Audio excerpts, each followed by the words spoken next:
DN news Marathi, आवाज जनसामान्यांचा।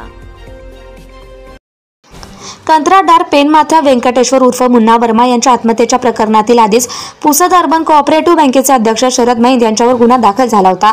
त्या प्रकरणात जामीन मिळाल्यानंतर त्यांच्या विरोधात तब्बल 6,68,00,000 रुपयांच्या फसवणुकीचा नवा गुन्हा दाखल झाल्याने खळबळ उडाली आहे। 17 सप्टेंबर रोजी मैंद आणि आरोपी बनजित वाडे यांना गुन्हे शाखेने अटक केली होती, मात्र तांत्रिक कारणामुळे त्यांना पोलीस कोठडीऐवजी न्यायालयीन कोठडीत पाठवण्यात आलं आणि त्यानंतर दोघांना जामीन मिळाला।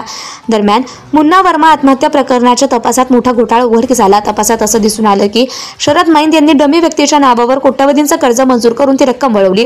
कंत्राटदार चंद्रसेन यादव यांनी चौकशी दरम्यान माहिती मिळाली की 2013 मध्ये त्यांनी कर्जासाठी अर्ज केल्यावर मैंद यांनी आधार आणि पॅन कार्ड असलेले 12 लोक साक्षीदार म्हणून आणण्याची अट घातली। त्यांचे कागद वापरून कर्ज मंजूर करण्यात आले। त्यानंतर 2025 मध्ये पुन्हा 6 जणांची कागदपत्रे वापरून 1,25,00,000 रुपयांचे कर्ज घेतले गेले, मात्र हे सर्व कर्ज संबंधित व्यक्तींनी दिलेच गेली नाहीत। त्यांच्या नावावर कर्ज दाखवून ती रक्कम इतरत्र वळवण्यात आल्याचं पोलीस तपासात उघड झालं। एकूण 14 डमी लोकांच्या नावावर 6,68,00,000 कर्ज दाखवण्यात आलं असल्याचं समोर आलं असून या प्रकरणी आता शरद मैंद यांना अखेर अटक करण्यात आली आहे। Bureau report, DN news Marathi, Pusad.